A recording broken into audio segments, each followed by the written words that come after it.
గౌరవ న్యాయస్థానాలు ఎప్పుడూ కూడా సమాజ పరిరక్షణ అలాగే దేశ భద్రత గురించి ప్రాథమికంగా ఒక మౌలికంగా ఆలోచిస్తుంది కాబట్టి ఈ మొత్తం వ్యవహారం నాగేశ్వరరావు గారు మీరు చూస్తూ వచ్చారు.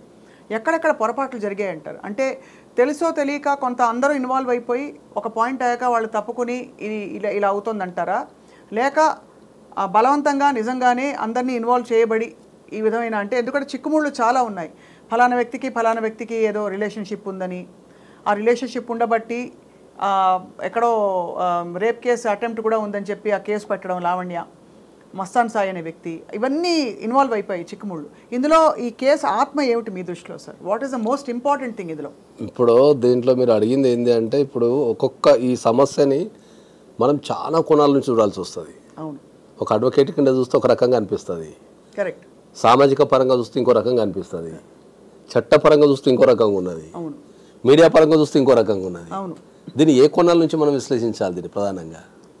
ఇప్పుడు ఒక అడ్వకేట్ పరంగా నేను చూసినా అనుకుందాం, టెక్నికల్గానే చూస్తారు, లీగల్గా ఏంటి అడ్వకేట్ పరంగా కనుక చూస్తే ఏంటంటే, ఇప్పుడు ఏదైతే ఇష్యూ ఉందో అది మ్యాక్సిమం మార్కెట్లో అందరి జీవితాలలో ఉంది. ఒక యూత్లో ఉన్న ఒక 20-30% కేసెస్ మా దగ్గర నా టేబుల్ పైన రోజు 2-3 ఉంటాయి.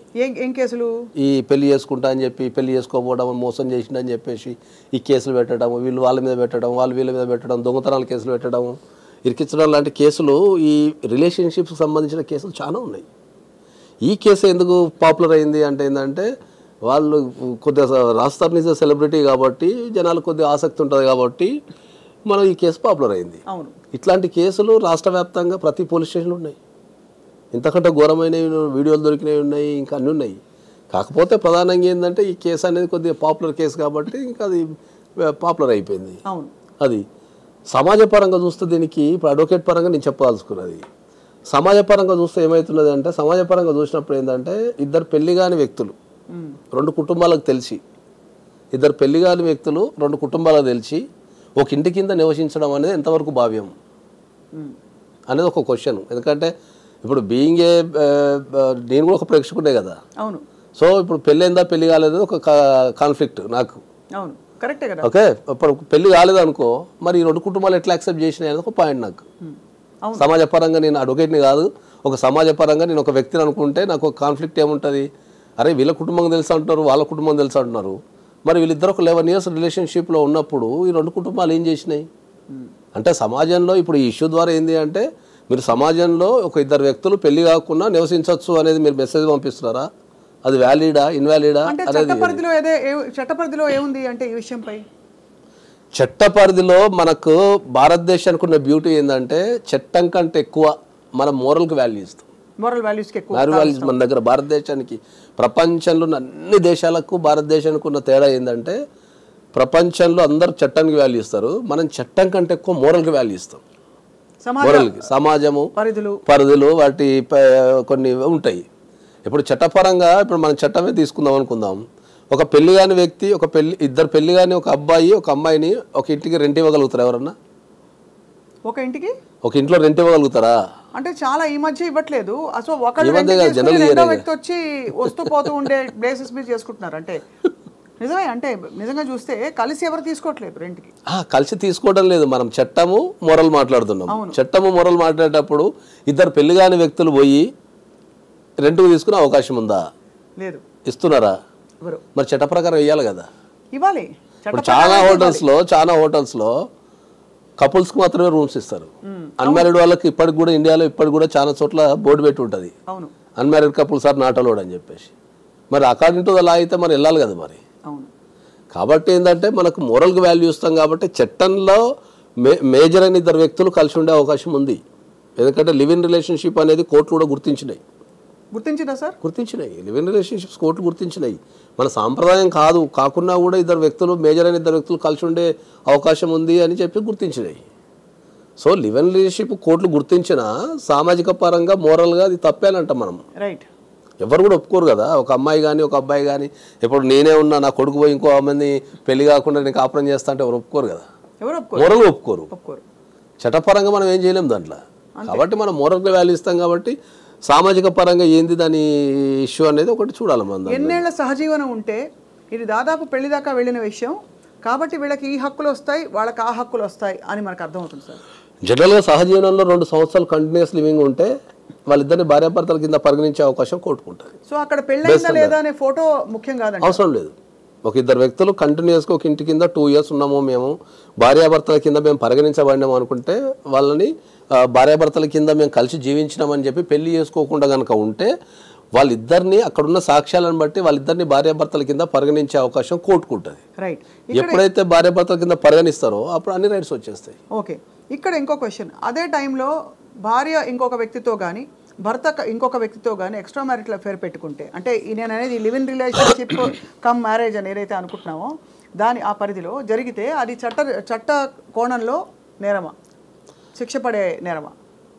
అంటే ఇప్పుడు మనకు 2 అంశాలు ఉంటాయి దీంట్లో. మనం కొద్దిగా విపులంగా చెప్పాలంటే ఏంటంటే, ఇప్పుడు పెళ్లి కాలేదు అనుకుందాము, పెళ్లి కాకుండా ఒక ఇద్దరు వ్యక్తులు లివ్ ఇన్ రిలేషన్షిప్లు ఉన్నారు, 2 years అయిపోయింది, 2 years అయిపోయింది, తర్వాత ఐదర్ ఆఫ్ ద పార్టీ ఇంకోలతో రిలేషన్షిప్లో వెళ్ళిపోయింది అనుకుందాము. వాళ్ళు క్రిమినల్ పరంగా ఏ రకమైన చర్యలు, క్రిమినల్ పరంగా కానీ సివిల్ పరంగా కానీ ఏ రకమైన చర్యలు తీసుకోనికి లేదు. అదే ఇద్దరు వ్యక్తులకు చట్టపరంగా పెళ్ళైంది, దాంట్లో ఎవరో ఒక పార్టీ అడల్టరీ మనం మెయింటైన్ చేస్తున్నారు అనుకున్నప్పుడు వాళ్ళు క్రిమినల్ కేసు లేదు ఇండియాలో, సివిల్ కేసెస్ ఉన్నాయి. సివిల్లో డైవర్స్ అడగటం కానీ కాంపెన్సేషన్ అడగడం సివిల్ రైట్స్ ఉన్నాయి. సివిల్ రైట్స్ ఉంటాయి. ఓకే, క్రిమినల్ రైట్స్ ఇండియాలో క్రిమినల్ రైట్స్ అయితే కాదు, క్రైమ్ పోలీస్ స్టేషన్కి వెళ్ళి కంప్లైంట్ ఇచ్చుకునే అవకాశం. సో ఇక్కడ అర్జెంట్గా ఒకటి ఫోటోలు ఏం పెట్టి ప్రూవ్ చేయక్కర్లే పెళ్లి చేసుకున్నామని, ఎందుకంటే live in it self is equal to 2 years of living is equal to marriage. But at the same time, if either of the parties decided to move away and say I want another person on my life అని వాళ్ళు move away చేస్తే చట్ట పరిధిలో అది criminal crime కాదు, civil rights ఉన్నాయి వాళ్ళకి, పెళ్లి అయితే సివిల్ రైట్స్ ఉన్నాయి. సో ఆ టైంలో వచ్చి నాకు ఫలానా మనిషి కావాలి అని పట్టుబడితే కోర్టు ఎలా అనుకుంటుంది, నాకు అతనే కావాలంటే? ఇప్పుడు లావణ్య నాకు రాజ్ తరుణ్ కావాలని పట్టుబడుతుంది. అవును, ఇప్పుడు లావణ్యకు రాజ్ తరుణ్ కావాలని పట్టుబడ్డప్పుడు ఏంటంటే దీంట్లో మళ్ళీ 2 అంశాలకు వస్తాం మనం. మ్యారేజ్ అయిందా, మ్యారేజ్ కాలేదా? మ్యారేజ్ కాలేదు అనుకుందాం, 2 years ఆమె కంటిన్యూస్ లివింగ్ చూపించేసి కోర్టులో కేసు వేసుకోవచ్చు, ఏమని ఆర్సీఆర్ వేసుకోవచ్చు, నేను కలిసి ఉంటా అని చెప్పి వేసుకోవచ్చు. డొమెస్టిక్ అంటే ఇప్పుడు మనం కేసులలో ఏం కాబట్టి ఏం నడుస్తుందో మనకెట్లా తెలుస్తుంది? ఇప్పుడు మీరైనా నేనైనా కూడా మనం మీడియాలో వచ్చే కథనాలను బట్టి మనం మాట్లాడుతున్నాం, అంతే. వాస్తవాలు ఏందనేది ఎవరికి తెలియదు, వాళ్ళు చెప్పినా వీళ్ళు చెప్పినా మనకు తెలియదు. వాళ్ళ రైట్స్ అంటే ఇలాంటి పరిస్థితులలో ఎవరికి ఏం రైట్స్ ఉంటాయనేది మనం మాట్లాడుతున్నాం. సో ఆ మాట్లాడే క్రమం లేదంటే ఒకవేళ కంటిన్యూస్ లివింగ్ కనుక 2 years ఉండి ఆమె చూపించగలిగితే ఆ లివ్ ఇన్ రిలేషన్షిప్ ఇంత లాంగ్ టర్మ్ రిలేషన్షిప్ కనుక కోర్టులో ప్రూవ్ చేసుకోగలిగితే ఆమెకు ఆల్ రైట్స్ వచ్చేస్తాయి. అంటే షీ కెన్ క్లెయిమ్ కాంపెన్సేషన్ అంటారు. ఎస్, ఆమె లాస్ అయితే కాంపెన్సేషన్ వేసుకోవచ్చు. తర్వాత ఒకవేళ కంటిన్యూస్ లివింగ్ చూపిస్తే భర్త కింద క్లెయిమ్ చేసుకోవచ్చు. ఏం క్లెయిమ్ చేసుకోవచ్చు? భర్త నాకు కాపురాన్ని బాపని క్లెయిమ్ చేసుకోవచ్చు. అవసరమైతే ఎక్కడ ఉంటే అక్కడ నేను పోయి నివసిస్తాను మీరు డొమెస్టిక్ వైలెన్స్ కింద రెసిడెన్స్ ఆర్డర్ వేసుకోవచ్చు, కాంటాక్ట్ చేయకుండా ప్రొటెక్షన్ వేసుకోవచ్చు, ఇవన్నీ చేసుకోవచ్చు. కానీ వీళ్ళిద్దరూ దాదాపు విడిపోయి ఇది ఎప్పటిలోగా వేస్తే కనుక, ఇప్పుడు సపోజ్ నేను చెప్పేది A, B ఉన్నారండి, వీళ్ళిద్దరు కాదు పేర్లు వాడద్దు మనం, ఎందుకంటే మీరు అన్నట్టు వాళ్ళని గౌరవిస్తూ వాళ్ళ ప్రైవసీని గౌరవ చట్టాలని గౌరవిస్తూ మనం A, B ఉన్నారు, కొంతకాలం కలిసి ఉన్నారు ఆల్మోస్ట్, తర్వాత వాళ్ళు విడిపోయారు.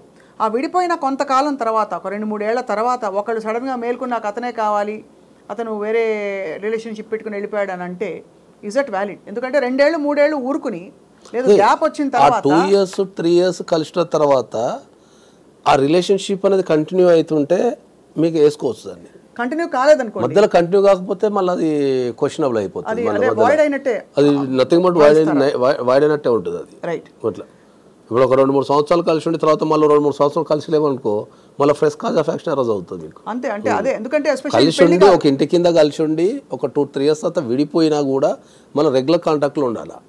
అది రెగ్యులర్ కాంటాక్ట్ మళ్ళీ క్లెయిమ్ చేసుకోవచ్చు. రెగ్యులర్ కాంటాక్ట్ లో లేని పక్షంలో మళ్ళీ డిసాల్వ్ అయిపోయిన రిలేషన్షిప్ పరిగణించడానికి ఎక్కువ తావు ఉంటుంది ఎక్కువ. సో మొత్తానికి సార్ అంటే చాలా ఆందోళనకర విషయం ఏంటంటే సార్, ఇవన్నీ మనం ఇవాళ న్యూస్ రూమ్లో కూర్చుని ఈ లివింగ్ ఇన్ కావచ్చు, ఇది ఏదో పెద్దరికంగా ఎవరో ఏదో హితబోధ చేస్తున్నట్టు కాదు, కానీ సమాజ పరిధిలో ఇదివరకు లేని విషయాలు చాలా మాట్లాడుతున్నాం. ఇవాళ డ్రగ్స్ వాడకం సర్వసాధారణం, ఇంట్లో కూర్చుని ఏదో డ్రింక్ తాగినట్టు కూల్ డ్రింక్ తాగినట్టు డ్రగ్స్ వాడేస్తున్నారు ఇంట్లో, పార్టీస్ అట్లా అయిపోయే కల్చర్. ఏంటి sir, what is the solution to this చెప్పండి నాగేశ్వరరావు గారు. సొల్యూషన్ ఉమ్మడి కుటుంబ వ్యవస్థ ఎప్పుడైతే చీలిపోయిందో ఇండియాలో సమస్యలు అన్నీ వచ్చేసినాయి కుటుంబాలకి, ఇంకా కుటుంబాలకు సమస్యలు అన్నీ వచ్చేసినాయి. ఇప్పుడు మోస్ట్ ఆఫ్ ద డ్రగ్స్ వినియోగం అనేది మనం మాట్లాడదలుచుకుంటే ఎవరైతే యూత్ ఉపయోగిస్తున్నారో వాళ్ళ మీద ఖచ్చితమైన నిఘా లేకపోవడమే. నిఘా ఎందుకు లేదు అంటే ఏంటంటే తల్లిదండ్రులు వాళ్ళ వాళ్ళ లైఫ్లో బిజీ ఉండటం ద్వారా ఏంటంటే వాళ్ళు గుడ్డే నమ్మేస్తున్నారు. ఇప్పుడు మమ్మీ ఒక పార్టీకి వెళ్ళొస్తా అంటే వెళ్ళిపోమంటున్నారు. కానీ ఆ పార్టీలో ఏం జరుగుతుంది, ఆ పార్టీ ఎక్కడ జరుగుతుంది, ఎవరెవరు ఫ్రెండ్స్ ఉన్నారు అని ఆలోచించేంత టైం ఎవరికి లేదు. ఇంతకుముందు ఏంటంటే మంది ఉమ్మడి కుటుంబం కాబట్టి అన్ని ఏజ్లో వాళ్ళు ఉంటుండే. తల్లిదండ్రులు బిజీ ఉన్నా వాళ్ళ తల్లిదండ్రులు ఎవరైతే తాతమ్మో నాయనమ్మో ఇంటికి వాళ్ళు కూర్చొని అందరు ఎటు పోతున్నారు, ఏం చేస్తున్నారు, ప్రవర్తన ఎట్లుండదని చూస్తుండే. కాబట్టి ఇప్పుడున్న కుటుంబం అనేది విచ్ఛిన్నమైంది కాబట్టి మనకి సమస్యలు వచ్చి పడుతున్నాయి. రిలేషన్షిప్స్ కావచ్చు, క్రైమ్ కావచ్చు, డ్రగ్స్ కావచ్చు, కుటుంబాలకు మర్డర్స్ అంటే సోషల్ క్రైమ్స్ విపరీతంగా సొసైటీలో ఉండే ప్రాథమిక మానవీయ సంబంధాలు విలువలు అన్నీ అసలు దాదాపుగా అటువంటి కేసులు కథలు వింటున్నాం సార్. ఇక్కడ మరొక విషయం అడగాలి. భారతదేశంలో వాక్ స్వాతంత్ర హక్కు ఉందని అందరూ గర్వంగా చాటుకుని చెప్తారు. ఇవాళ పబ్లిక్ న్యూస్ రూమ్స్లో బూతులు తిట్టుకుంటూ బండబూతులు తిట్టుకుంటున్నది అది నేరం కాదా? లేకపోతే 100% నేరమే. వాక్ స్వాతంత్రం ఉంది. ప్రతి దానికి మనకు రాజ్యాంగంలో ప్రతి హక్కు ఇచ్చారు. మళ్ళీ దానికి కొద్దిగా లిమిటేషన్ ఉంటుంది. వాక్ స్వాతంత్రం ఉంది కానీ ఎట్లా పడితే తిట్టడానికి లేదు కదా.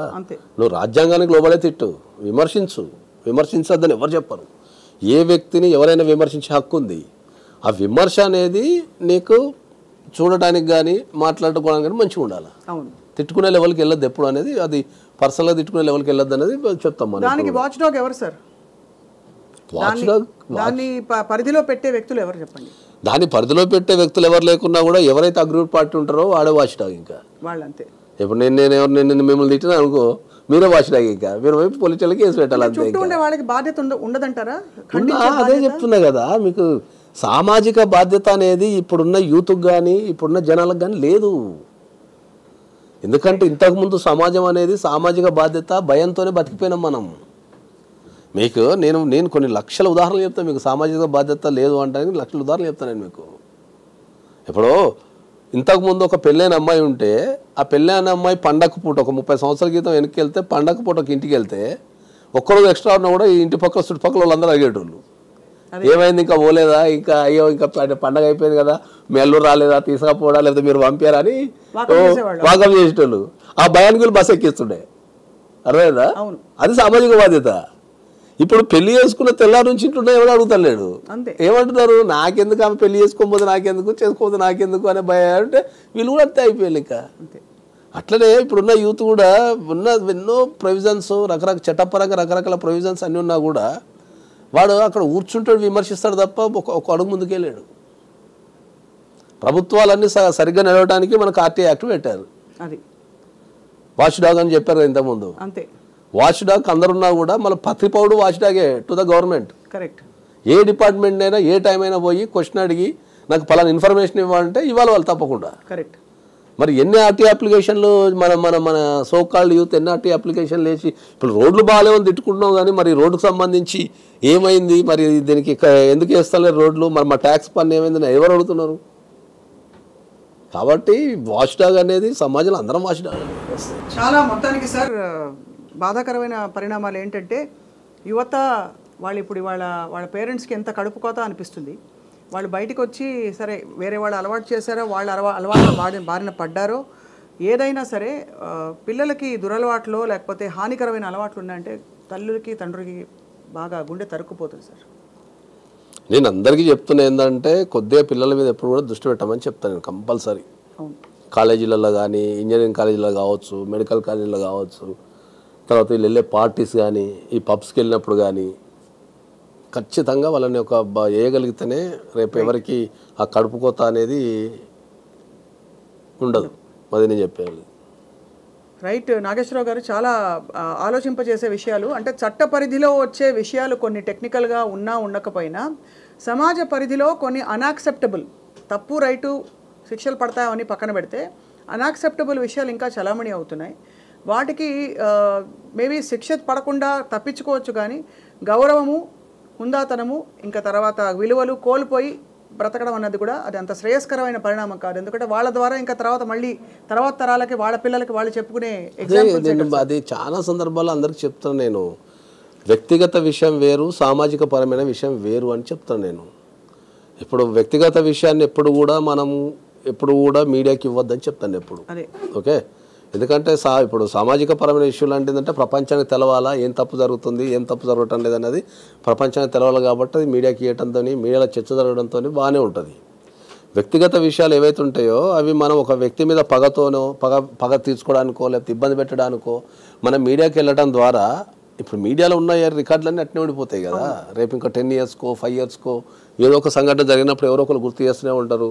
వాళ్ళు రేపు పెళ్లి చేసుకున్న క్యారెక్టర్ అసోసియేషన్ అన్నీ జరుగుతుంటాయి కాబట్టి తప్పకుండా చేయకూడదు. మీడియా కూడా నియంత్రణ పెట్టుకోవాలి కదా సార్. ఇక మీడియాని నియంత్రించడం కష్టం లేదు ఇంకా, ఎందుకంటే దాన్ని అన్ని రకాల చేతులు చెల్లిపోయింది కాబట్టి. కనీసం ఒక చెప్పు చూపించకపోతే ఆ మాత్రం డ్రామా లేదా అనే చందంగా తయారైంది చాలా వరకు మీడియా.